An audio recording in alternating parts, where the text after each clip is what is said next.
e eu não sou chamada à presença do rei há mais de 30 dias.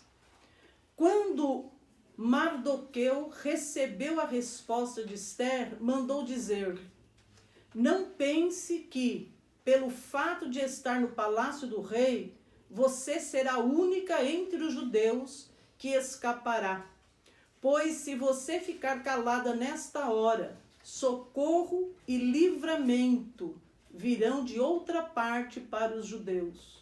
Mas você e a família do seu pai morrerão. Quem sabe, se não foi para este momento, ou melhor, quem sabe se não foi para um momento como este que você chegou à posição de rainha? Amém. Até aqui. Ó Deus, nós clamamos a Ti para que o Senhor esteja abrindo a nossa compreensão e o nosso entendimento para poder compreender a Tua palavra. Clamamos o auxílio do Teu Espírito Santo, que este Espírito que habita em nós, este Espírito que nos convence do pecado, da justiça e do juízo, esteja trabalhando nos nossos corações, esteja trabalhando esta palavra no coração dos nossos ouvintes, dos nossos irmãos, aqui nesta noite para a Tua glória, Senhor. Nós entregamos esses momentos na Tua santa mão e pedimos a Tua bênção em nome do Senhor Jesus Cristo. Existe um filme que é bem antigo já foi feito várias versões, vários atores, né, diferentes fizeram o personagem do Homem-Aranha. Então eu conheço e tenho certeza que muitos de vocês que estão nos ouvindo aqui conhecem esse filme também. Esse filme tem um rapaz, um adolescente chamado Peter Parker, que é o Homem-Aranha. E no filme tem um tio, o tio Ben. E tem um momento do filme que o tio Ben está conversando com o Peter Parker, o Homem-Aranha, e ele vai dizer o seguinte, que eu achei muito interessante, e muitas pessoas também acham interessante. Essa frase se tornou uma frase também importante no filme, muito conhecida, quando o tio diz para ele assim: com grandes poderes vem grandes responsabilidades. E essa frase, ela tem, vamos chamar de um respaldo bíblico, né? Porque tem um verso lá em Lucas, capítulo 12, verso 48, a parte A desse verso 48, que fala mais ou menos o que o tio do Peter Parker, o Homem-Aranha, diz para ele. O verso diz assim: aqueles a quem foi confiado muito, muito será pedido. Então eu vou repetir. Daqueles a quem muito foi confiado, muito mais será pedido. Então, essa grande frase aí do filme concorda com esse verso, né? Com grandes poderes, vem grandes responsabilidades. E o livro de Ester, ele vai nos falar um pouco sobre isso, né? Esta frase do filme e esse texto bíblico que eu acabei de citar, eles ilustram bem o que aconteceu com a Ester. Primeiro que a Ester, ela era uma jovem, né, de um povo judeu, e esse povo estava sob domínio já há muito tempo, sob o domínio da Babilônia. E nesse momento, na época do Mardoqueu, na época de Ester, eles estão sob o domínio dos persas. E a nação de Israel estava ali dominada, alguns moravam na capital, outros residiam em outras partes do império, mas era um povo sem liberdade, não é? E o interessante que eu vejo neste livro, e eu gostaria de compartilhar com vocês hoje, é que Deus nos surpreende com coisas que nós nem pensávamos que um dia poderíamos ter, poderíamos ser ou poderíamos fazer.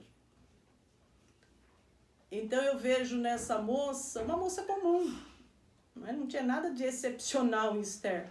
Era uma moça, quem sabe aí no fim da sua adolescência, uma adolescente, quem sabe uma jovem, que estava no seu dia a dia, fazendo o que ela sempre fez, e de repente chega lá onde ela reside, onde ela mora, com um primo, porque a Esther, ela era órfã de pai e mãe, e um primo dela, que é o Mardoqueu, criou Esther. Quando ela perdeu os pais, ele criou Esther.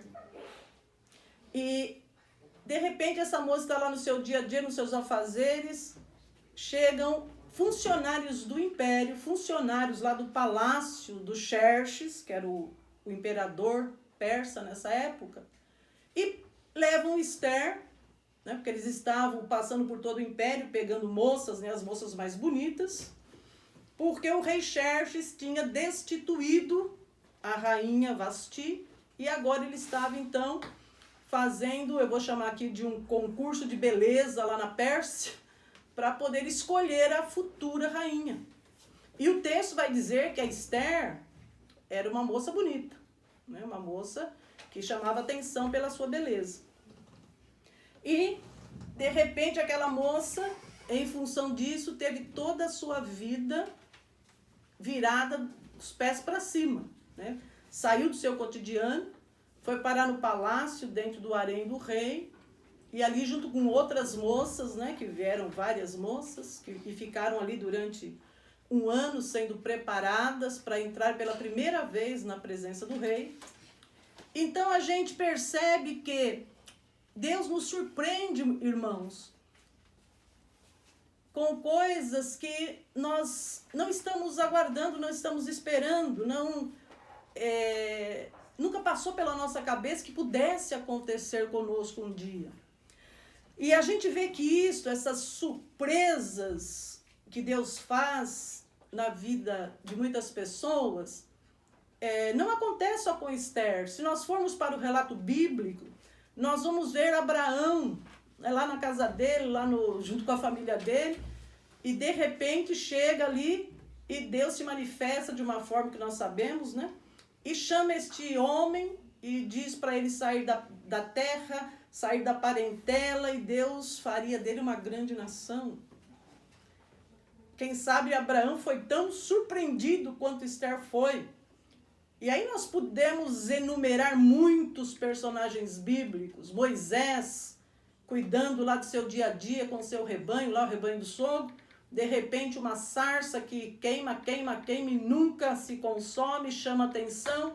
E quando ele chega ali, a vida dele muda totalmente. Porque aquela sarça, na verdade, é uma aparição de Deus. E Moisés, que estava ali como um cuidador de ovelhas, teve a vida virada com os pés para cima. Davi, cuidador de ovelha, vai levar comida para os irmãos, para saber notícia dos irmãos, quando chega ali, acaba ele sendo o grande herói de uma guerra, de uma batalha. Podemos lembrar em Paulo, que nunca passou pela cabeça dele ser um seguidor de Jesus. Ele era um perseguidor dos cristãos e teve a vida totalmente alterada, totalmente mudada, por causa de propósitos de Deus, porque Deus tem propósitos nas nossas vidas. E a gente pode lembrar também de Lutero, um padre, um teólogo católico, que foi o grande reformador. Obviamente não teve só ele, muitos outros já estavam trabalhando esses temas, mas Lutero é uma figura importantíssima da reforma protestante. Hudson Taylor, que era um médico, na verdade, quando ele chega na China, ele nem tinha terminado o curso de medicina, e Deus começa a tocar no coração desse homem, e esse homem, então, ele se transforma em um dos maiores missionários do interior da China. Aí foi um personagem, uma figura usada poderosíssimamente pelo Senhor. Nós lembramos também de William Carey, né, um sapateiro, um homem simples, que sentiu um impulso, um comando no coração, movido por Deus, e vai para a Índia junto com a sua família. E quem conhece um pouco da história de William Carey sabe quanto sofrimento ele teve, como ele orava, né? Muitos anos pregando ali, uma conversão só. E ele perguntava para Deus: Senhor, eu sei que o Senhor me quer aqui, mas qual é o propósito de eu estar aqui? E demorou um pouco de tempo para que ele entendesse o propósito do Senhor na vida dele. Até que ele se entende, ele se percebe não um pregador, aqueles que saem e arrebata multidões. Né? William Carey, ele foi um homem das letras. Apesar de sapateiro, Deus o usa para traduzir a Bíblia, né? Na língua lá dos indianos, nos dialetos. E Deus usou poderosamente para mexer em leis, né? Mudar cultura na Índia, melhorar a vida de pessoas, e ele lidera ali faculdades. Foi um homem muito usado nas mãos de Deus, e são pessoas simples como eu, como você. George Miller é muito conhecido como o pai da fé. A gente fala de George Miller, lembra no orfanato, quantos órfãos esse homem cuidou, sustentou, sem nunca ter pedido um centavo a ninguém. Mas quando você olha o George Miller antes da conversão, alguns biógrafos vão dizer que ele era praticamente um playboy, um homem que bebia. Não é? Mas quando Deus tem um propósito na nossa vida, Deus vem, chega e põe a nossa vida com os pés para cima. Ele faz uma transformação e nos surpreende com coisas muito maravilhosas, meio em meio ao sofrimento, como foi a vida de muitos desses homens que eu citei aqui agora. Não é porque Deus está nos usando que vai ser sempre um mar tranquilo, um mar suave. Tem tempestades, tem temporais, tem coisas muito fortes, muito dolorosas no caminho. William Carey perdeu filho, perdeu a esposa, né? E foram homens que, como Paulo, sofreram dores, né? E a gente podia citar tantos outros. Então, a vida destes homens, a vida de Esther, é prova de que Deus tem propósitos com as nossas vidas e dirige nossas vidas para dentro deste propósito, desses propósitos que Ele tem conosco. E os propósitos de Deus levou Esther para dentro do palácio, né? Imagina que Esther iria sonhar um dia que ela seria a mulher mais poderosa do Império Persa. Uma órfã, criada pelo tio, que pertencia a um povo que está escravizado. Isso nunca passou pela cabeça desta moça, a cabeça da Esther, mas isso já estava dentro do plano de Deus. Isso já estava dentro do propósito de Deus. E os propósitos de Deus levam Esther para dentro do palácio. E os propósitos de Deus faz com que o líder do harém do rei, o Hegai, chefe do harém, se simpatizasse com a Esther. Este homem olhou para Esther e achou graça nessa moça e começou a favorecê-la. Porque as moças estavam ali durante um ano recebendo um tratamento de beleza. E esse homem, o Hegai, que era o responsável dessas mulheres, ele dava Avon para todo mundo e dava Natura para Esther. Ele a beneficiava de várias formas. Inclusive, ensiná-la como ela deveria ir ao rei na primeira noite, quando ela foi chamada, quando chegou a vez dela. Então, querido, o propósito de Deus fez com que o rei Xerxes, o rei da Pérsia, o imperador, se agradasse de Esther e fizesse dela a rainha.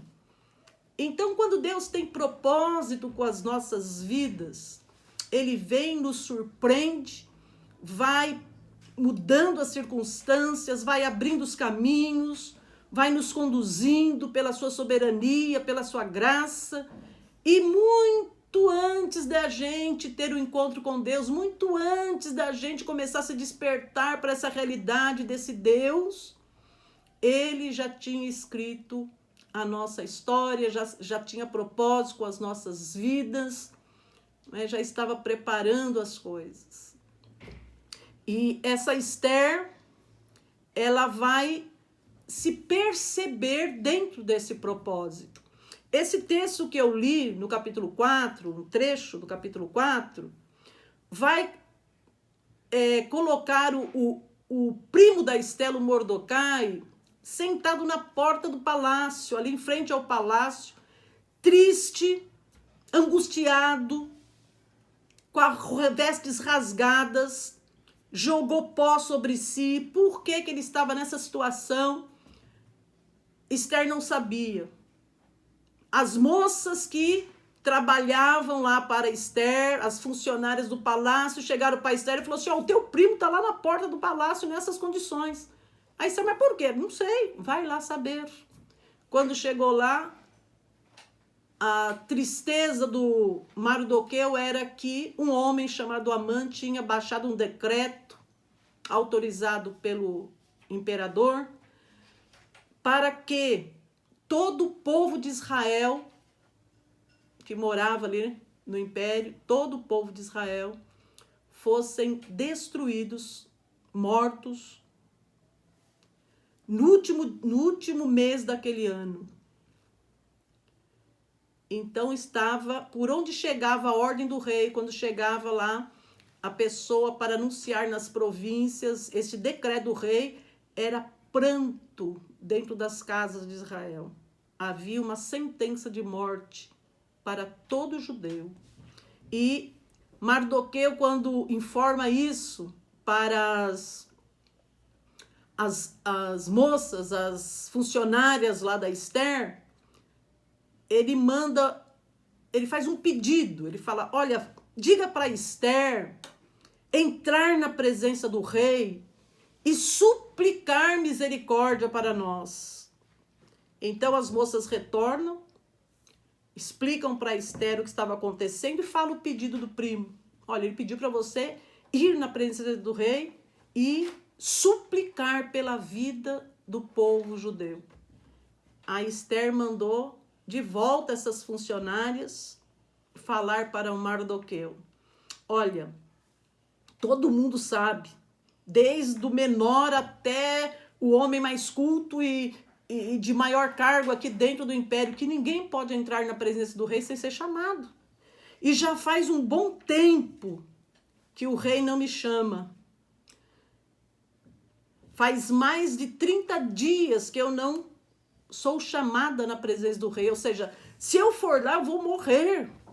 Eu não posso ir. Ou seja, Esther teve medo.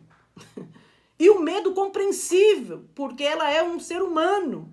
Eu teria medo, você teria medo de expor a vida à morte. Então é um medo compreensível. Mas o Mardoqueu insistiu. Quando as moças voltaram para falar, Esther falou que ela não vai porque ela não está sendo chamada na presença do rei, ela não pode entrar lá na sala do trono. Porque se ela entrar lá na sala do trono, se o rei não estender o cetro, ela pode morrer. Aí o Mardoqueu mandou um outro recado para Esther. E esse recado foi poderoso. Mardoqueu disse assim, olha, vá lá e diga para a Esther, não pense que pelo fato de estar no palácio do rei, de todos os judeus só você escapará. Pois se você ficar calada, nesta hora, socorro e livramento surgirão de outra parte para os judeus. Mas você e a sua família, a família do seu pai, morrerão. Aí ele faz uma pergunta. Ele diz assim, quem sabe se não foi para um momento como este que você chegou à posição de rainha? Eu particularmente creio que essa frase, que essa pergunta foi a chave que despertou a compreensão de Esther. Eu acredito que quando essa frase bateu nos seus ouvidos, Esther se percebeu dentro do propósito de Deus, refletiu. Não sei o que ela pensou, mas quem sabe ela pensou, puxa vida, eu não era nada. Eu estava lá, nem sei se ela morava no campo, mas estava lá no seu dia a dia. De repente, o que acontece com a vida dessa moça? Vira a rainha, a mulher mais importante do império. Eu creio que Esther pensou, nossa, não é, só Deus poderia ter feito isso, não é por acaso que eu estou aqui. E quando ela se percebe dentro do propósito de Deus, ela começa a agir dentro do propósito de Deus. Isso é uma grande bênção na vida de Esther. E nós também, não é? Deus também nos chama com propósito. Deus tem propósito com a minha vida, com a sua vida. E uma bênção maravilhosa que acontece é quando nós nos percebemos dentro do propósito de Deus e começamos a agir dentro deste propósito. E foi o que Esther fez. E Deus usou Esther para gerar um grande livramento para o povo de Israel. Como eu falei, existia uma sentença de morte com data no dia 13 do mês de Adar, no 12º ano do reinado de Xerxes. Todos deveriam entrar na casa dos judeus e matar. E outra coisa, eles não poderiam se defender. Ou seja, uma sentença de morte. Mas Deus deu uma viravolta tão grande, usando esta moça, que nenhum judeu morreu nesse dia. E todos os inimigos dos judeus pereceram. E até hoje, esse episódio é relembrado na nação de Israel numa festa chamada Festa do Purim. Então, querido, quando Deus tem propósito nas nossas vidas, Ele faz coisas grandes, coisas tremendas, coisas maravilhosas. E o que aprendemos com esta história de Esther? O que nós trazemos para a nossa vida com a história desta mulher? Aprendemos que nós, os que recebemos Jesus como Senhor e Salvador, temos uma grande responsabilidade que nos foi dada por Jesus. Jesus veio, ele diz, eu vim, eu sou a porta das ovelhas. Jesus vem para o aprisco das ovelhas, que eram os israelitas, e ele diz, e eu chamo as minhas ovelhas pelo nome. O porteiro abre a porta, Jesus chama as ovelhas pelo nome, uma por vez, e elas ouvem a minha voz e me seguem.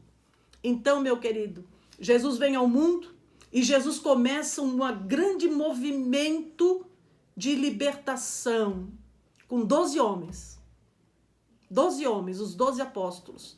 Jesus vem, explica para um, explica para o outro, e vão se agregando pessoas, e cada uma dessas pessoas vão se tornando um anunciador. Jesus treinou durante 3 anos, esses 12 de uma forma mais íntima. E depois Deus deu uma ordem, agora vocês vão. Depois que ele morreu, ressuscitou, ele diz, agora vocês vão e façam discípulos de todas as nações. Ele diz assim, olha, foi-me dada toda a autoridade nos céus e na terra. Portanto, vão e façam discípulos de todas as nações, batizando-os em nome do Pai, do Filho e do Espírito Santo, ensinando-os a obedecer a tudo o que eu lhes ordenei. E eu estarei sempre com vocês até o fim dos tempos. Então, meu querido, os primeiros seguidores de Jesus foram ensinados pelo próprio Deus. Deus foi o professor deles, encarnado. E depois ele falou, agora que vocês aprenderam, eu ainda vou enviar um consolador para estar com vocês. Esse consolador vai habitar em vocês, vai fazer com que vocês entendam tudo que eu expliquei, tudo que eu falei, tudo que eu disse. E ali então começa a surgir a igreja do Senhor Jesus na terra. E um dia alguém falou para você sobre Jesus, como um dia alguém chegou para mim e falou sobre Jesus. E nesse dia, a minha história foi mudada, e nesse dia a sua história foi mudada. Lá, na época de Esther, um povo todo estava sentenciado à morte.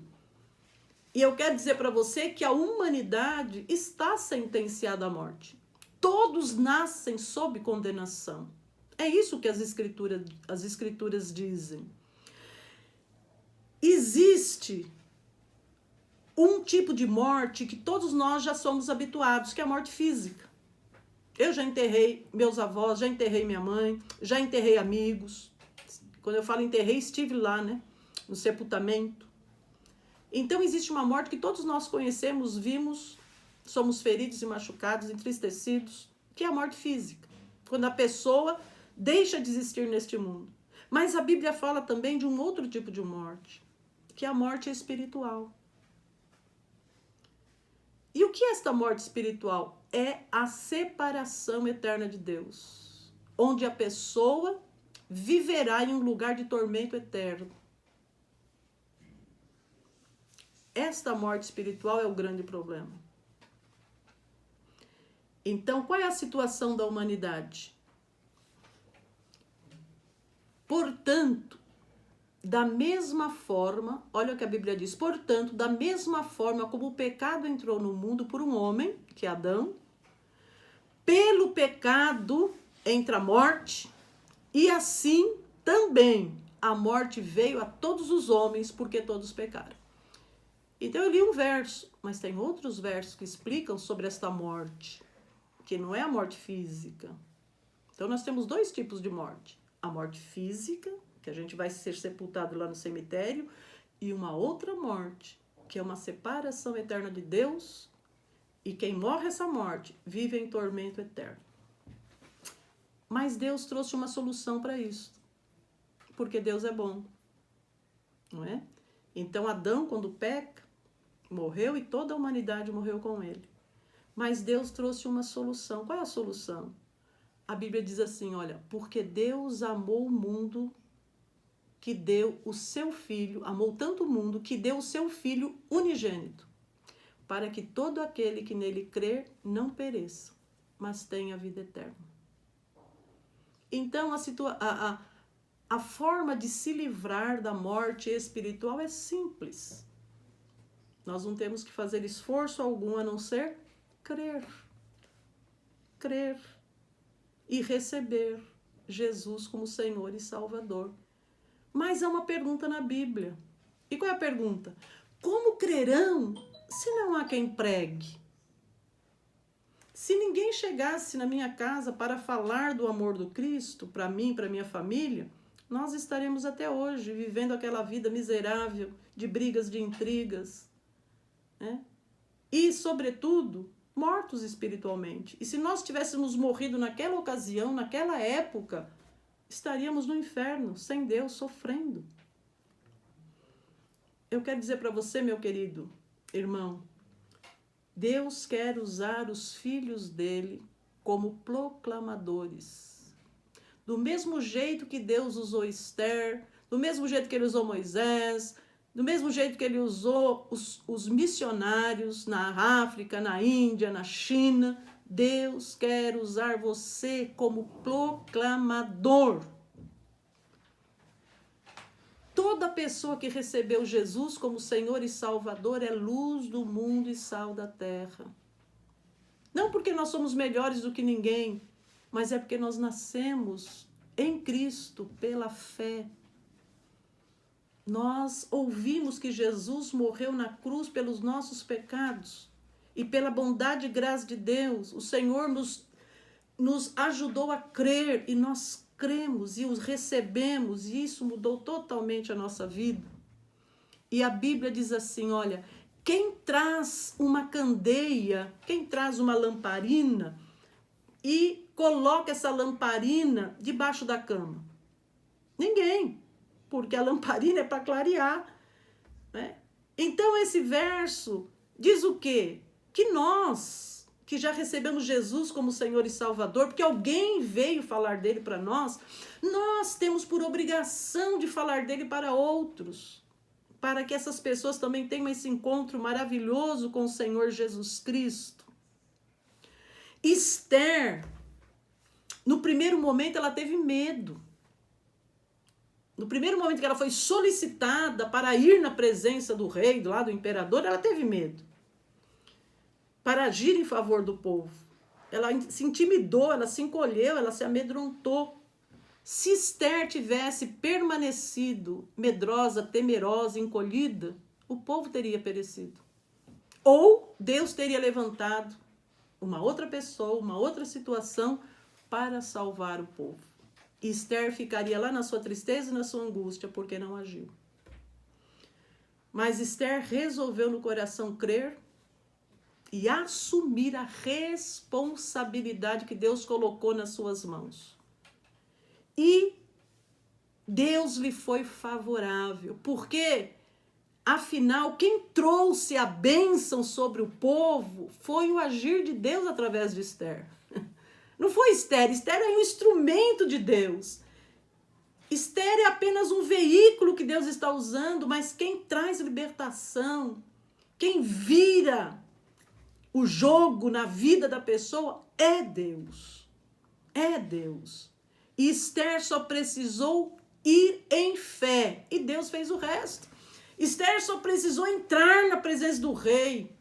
E Deus deu toda a estratégia, deu toda a sabedoria para promover esse grande livramento para esse povo. Então, meu querido, eu quero dizer que Deus usa pessoas simples como Esther. Pessoas que estão lá no seu dia a dia. Pessoas que não têm nenhuma visualização em mídia. Pessoas simples, do dia a dia, como um professor, como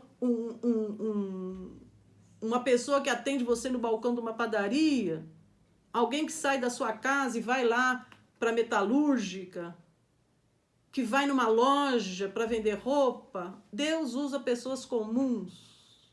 Deus usa pessoas extraordinárias. Ele pode usar, mas Deus usa pessoas simples, como eu, como você, como a Esther, e como tantos outros. E Deus nos coloca nos lugares certos, nas horas certas, como fez com Esther. Esther chegou no palácio na hora certa. Deus teve que tirar Vasti, provocar uma confusão entre ela e o rei, para que Esther chegasse lá. Então Deus levou Esther como rainha para o palácio. E Ele pode levar você. Deus pode levar você para o hospital. Deus pode levar você para uma sala de aula. Deus pode levar você para um banco. Deus pode levar você para a academia. Seja onde for que Deus te levar, seja um proclamador. Seja um anunciador das boas novas.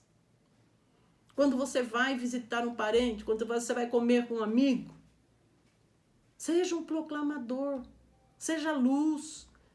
Porque é isso que Deus quer, é para isso que Ele nos chamou. Deus nos salvou para que nós possamos ser veículos de salvação para as outras pessoas. Nós não podemos entrar debaixo da cama e ficar quietinho, como a candeia que foi colocada em lugar errado e não ilumina.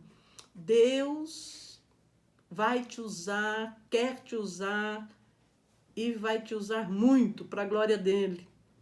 Então, querido, eu quero que você não se esqueça de uma coisa. Com grandes poderes vem grandes responsabilidades.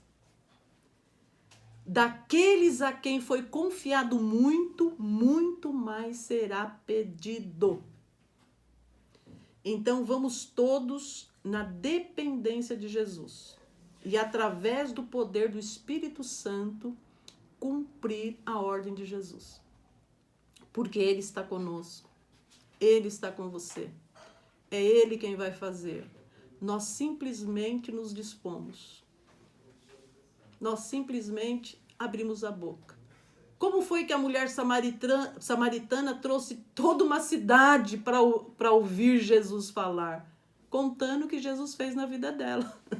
Ela não pegou nenhuma teologia, ela só chegou lá e falou, eu conheci um homem e ele disse tudo o que está acontecendo na minha vida.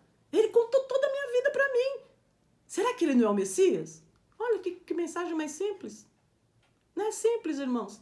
Você chegar para uma pessoa que você está conversando, comendo, Falou assim, eu queria falar uma experiência que eu tive na minha vida, você gostaria de ouvir? Um amigo seu. Aí você fala, olha, na minha casa estava assim, estava desse jeito, aconteceu isso comigo e hoje nós somos diferentes.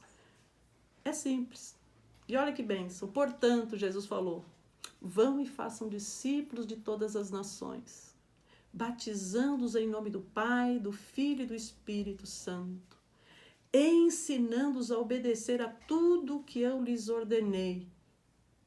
E a bênção, olha a bênção. E eu estarei sempre com vocês até o fim dos tempos.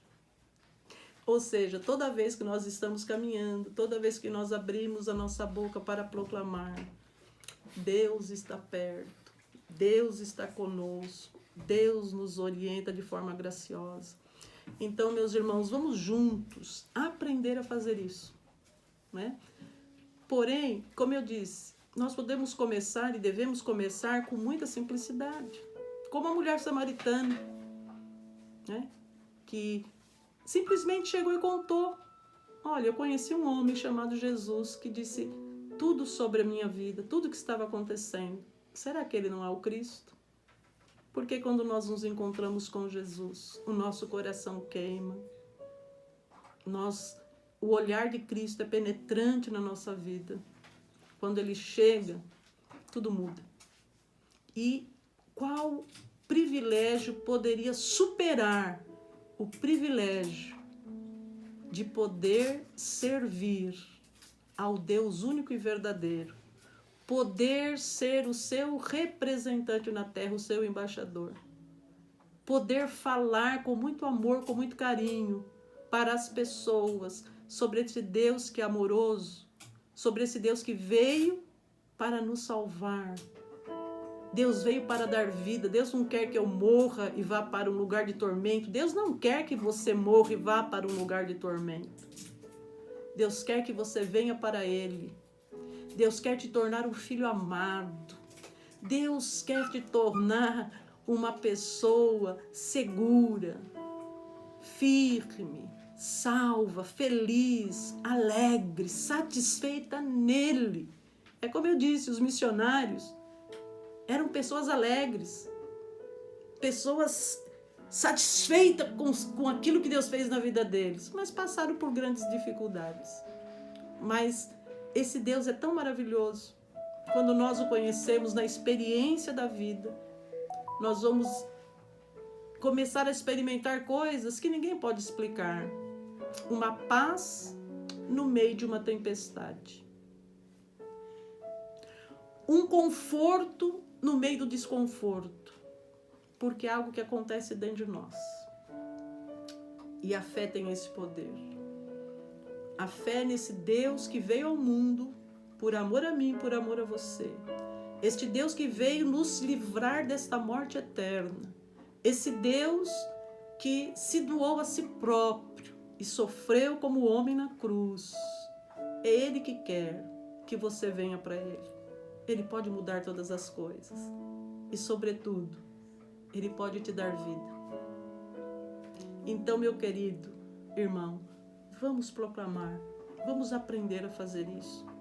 E você que está me ouvindo, eu quero dizer para você que você é muito importante para Deus. E Ele veio por você, veio por mim. E Jesus quer te dar vida. E vida em abundância, vida boa. Não vida cronológica, mas vida de qualidade. E que essa bênção chegue ao teu coração, que essa bênção chegue na sua casa, que essa bênção chegue em você. Porque um dia chegou na minha casa. Porque alguém me falou e eu criei. E tudo mudou. E tudo mudou.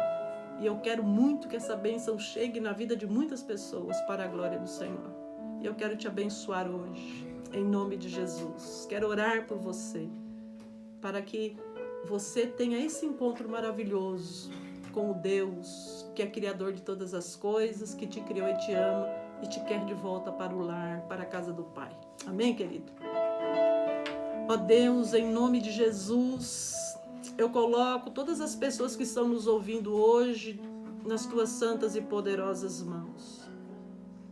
Aqueles que já ouviram e creram, e já estão vivendo a bênção da filiação, a bênção de pertencer a Ti, a bênção, Senhor, de saber que vão morrer a morte física, mas jamais vão morrer a morte espiritual, porque vão viver para sempre contigo, na tua santa presença, em comunhão perfeita contigo, por causa do teu Filho amado Jesus.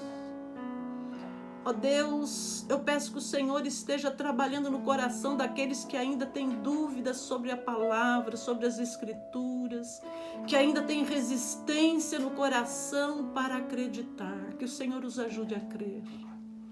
Que o Senhor os ajude a crer em Ti, para a Tua glória. E que esta graça, que esta misericórdia que foi derramada na cruz por Cristo, possa entrar e penetrar nestes lares, ó Senhor. Que as pessoas possam não ter medo de se entregar a Ti, porque o que vem depois dessa entrega é uma coisa tão enriquecedora, tão maravilhosa, que compensa todas as coisas. É como o Senhor disse, é como aquele que está batendo a peneira para buscar pedras preciosas. Quando ele encontra uma pedra de grande valor, todas as outras perdem o significado. E Tu és para nós esta pedra de enorme valor. Quando Te encontramos, Deus, tudo se torna menor. E eu quero Te bendizer por isso, por ter entrado na minha vida, na vida dos meus pais, dos meus irmãos, na minha casa, e mudado toda a nossa história.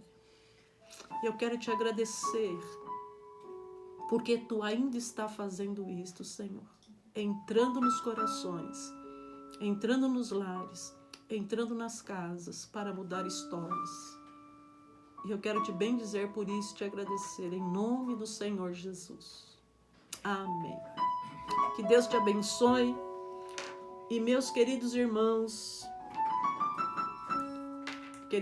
da Igreja Gileade, vamos nos capacitar para aprender cada vez mais a cumprir a principal ordem do Cristo. A principal ordem do Cristo. Na verdade, é o que Ele mandou fazer. Ide por todo mundo e pregai o Evangelho a toda criatura. Vamos ser veículos de salvação para a glória do Senhor. Deus abençoe a sua vida, meu querido irmão. Estamos com muita saudade de você. Deus abençoe a sua casa, o seu lar. Em nome de Jesus. E nós vamos encerrar louvando ao